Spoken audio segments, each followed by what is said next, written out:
quero mostrar para vocês um pouco mais e ajudar você a olhar para o futuro.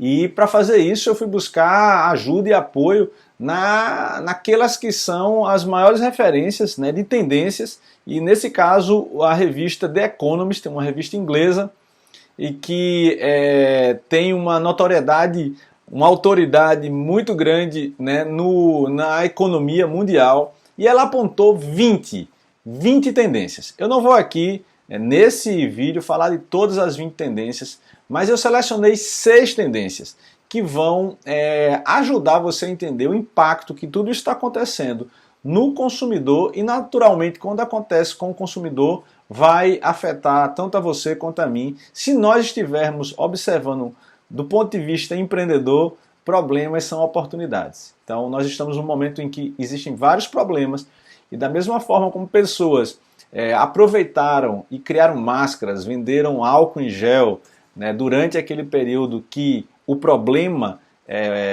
da higiene era algo que estava completamente fora dos nossos padrões, e aproveitaram essa oportunidade, também vão existir oportunidades agora, e é isso que eu quero que você fique atento, porque naturalmente vai ter algo aqui que vai contribuir para que você entenda, tanto como empreendedor, como pessoa, o que você pode observar dentro dessas tendências aí. Então vamos para a primeira tendência, uma tendência que está muito relacionada à nossa capacidade intelectual, a forma como nós conseguimos analisar dados, investigar os dados, entender tudo isso aí que está ao nosso redor. E aí eu vou ler aqui uma delas que diz o seguinte: a força de trabalho será drasticamente reduzida e muitas operações simples serão fornecidas por inteligência artificial. Uma grande temporada global de demissões está chegando. Então isso é muito importante, principalmente se você está 100% CLT. Se você está 100% CLT, entenda que a inteligência artificial ela já tem feito a reposição do trabalho humano em várias atividades. Por exemplo, nos Estados Unidos existe hoje uma queda na busca por advogados, porque a inteligência artificial ela passou a ocupar parte daquelas atividades que quem é do ramo do direito sabe que são repetidas, como acaba acontecendo de advogados que copiam e colam petições e fazem boa parte das peças deles com cópias. Existe também uma tendência na área de saúde para que diagnósticos eles sejam complementados também pela inteligência artificial. E várias outras atividades, né, que são repetitivas e que em algum momento isso já aconteceu, né? Eu costumo lembrar que aos 20 anos eu trabalhava num banco e eu participei de um processo de automação bancária. Vocês devem lembrar que os bancos brasileiros eles já foram reconhecidos como de mais alta tecnologia, né, do mundo, né, principalmente numa época em que as transações online e tempo real não eram comuns. Isso antes da internet. O que é que aconteceu naquela época? Existiam caixas, né, de banco, existia tesouraria, existia câmara de compensação, ou seja, pessoas que ficavam atrás fazendo digitação daqueles documentos que chegavam. E eu cheguei a trabalhar num ambiente como esse, mas eu fui convidado para participar naquela época, com 20 e poucos anos, de um grupo de pessoas, né, que iriam trazer a tecnologia para poder substituir, né, algumas daquelas atividades que eram repetitivas. Afinal de contas, a gente está falando de um trabalho de conferência e digitação. Esse trabalho ele foi completamente absolvido naquela época já, eu estou falando de 20 anos atrás, porque na hora que existia a leitura do código de barras e a colocação de um código, tanto a conferência quanto a digitação já era feita, e aquelas centenas de pessoas que trabalhavam no horário noturno, elas foram demitidas. Então não é diferente agora, principalmente em função da inteligência artificial, que é algo que vai um pouco mais além e começa a tomar decisões, né, decisões ao ponto de indicar quais são as petições, quais são as peças, né, quais são as recomendações de saúde que são dadas, por exemplo, a um profissional liberal. Então, essa é a primeira tendência, uma tendência que já é realidade em algumas profissões e que está aí ao nosso redor para que a gente fique bem atento. Certamente também vai afetar muito do que se tem hoje com a educação, principalmente com as recomendações, e parte daquilo que hoje é feito por especialistas vai poder ser feito também por inteligência artificial.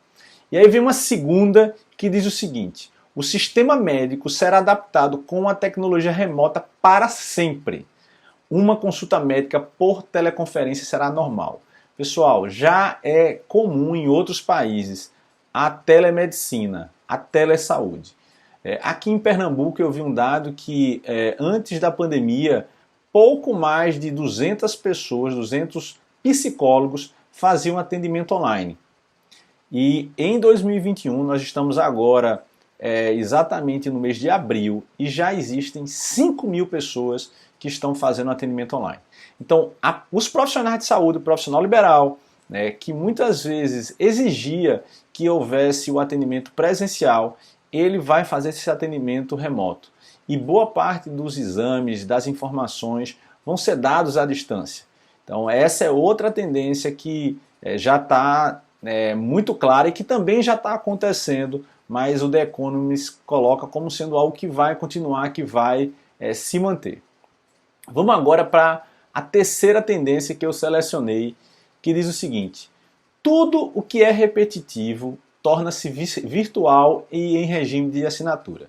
Imagina que nós vamos ter aí uma tendência, e as startups vieram muito para poder contribuir com isso, de assinatura, né? Nós estamos nos acostumando a assinar TV, como a Netflix, nós estamos começando a nos acostumar a ter assinaturas de livros, nós estamos consumindo conteúdo com assinatura, e é muito possível, assinaturas de vinho, assinaturas de vários produtos, né? Porque isso para o empreendedor, para a empresa, é algo positivo, porque ele mantém um caixa previsível para os meses ou anos seguintes, e para o consumidor acaba sendo bom também, porque ele tem normalmente uma redução do valor daquilo que ele está praticando.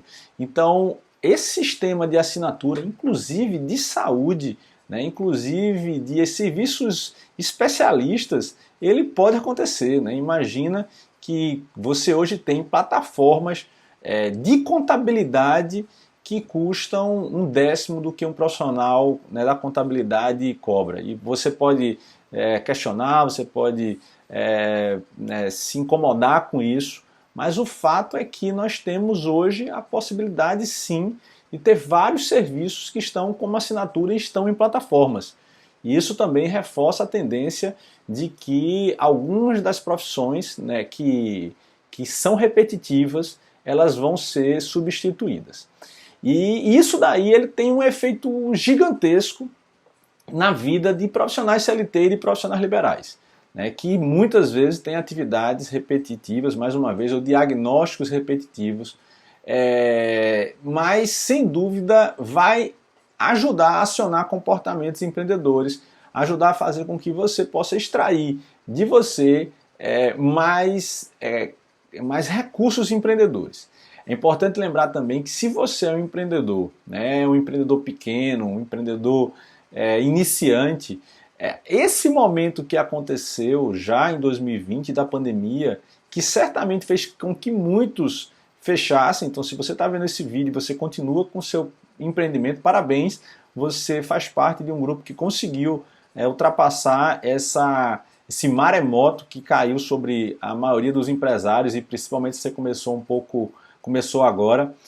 Mas, ao mesmo tempo, todo aquele terror, todo aquele medo que havia no momento inicial da pandemia, porque não existia absolutamente nenhuma informação sobre as consequências, né? Não se sabia o que é que o governo ia fazer, o que é que o governo não iria fazer, né? Como acabou contribuindo aí com recursos de financiamento, que acabou também contribuindo aí com o pagamento de salários, enfim, com alguns subsídios para o empreendedor, que fez com que eles se mantivessem e pudessem passar por essa fase.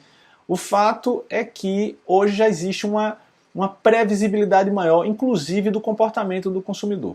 Eu me lembro que quando houve a pandemia, eu tive uma primeira semana de muita incerteza, fiquei muito amedrontado, sem saber o que ia acontecer. E uma coisa que eu percebi é que eu só conseguiria me mover fazendo planejamentos de muito curto prazo. Eu que estou acostumado a planejar para 3 meses ou um ano, né, isso me ajuda aí a me manter alinhado os meus gerentes dentro das minhas franquias. E isso acabou me deixando completamente fora daquele modelo que eu estou acostumado a planejar, e acabou também me fazendo perceber os ciclos mais curtos. Nesse ponto aí, o que acaba acontecendo é que hoje já tenho mais clareza, por exemplo, do impacto que tem ou que pode ter nas nossas operações, a redução, a queda de receitas, o impacto que tem nos alunos, os tipos de negociação que a gente pode fazer. Então tudo isso daí certamente vai contribuir para uma nova etapa de planejamento. Então a minha capacidade intelectual, a capacidade intelectual de outros empreendedores, de previsibilidade, que é algo que diminui muito o risco. Quando eu consigo ter um maior nível de previsibilidade, eu consigo ter menores impactos emocionais. E nesse caso aí, em função de tudo isso, é possível que nós tenhamos outros ciclos pandêmicos de outros tipos de enfermidade, alguns especialistas falam sobre isso, mas os impactos que a gente tem hoje, eles acabam sendo mais previsíveis. É isso que eu quero falar para vocês. E ao mesmo tempo também começar a acompanhar, observar, seguir, pedir conselhos de outros empreendedores, de mentores, de conselheiros, para que as decisões possam ser tomadas utilizando aí o máximo que a gente possa fazer dos nossos recursos de informação, utilizando o nosso lado racional do cérebro, nossa mente intelectual, nosso QI, para reduzir um pouco essas variáveis, essa imprevisibilidade que gera uma instabilidade emocional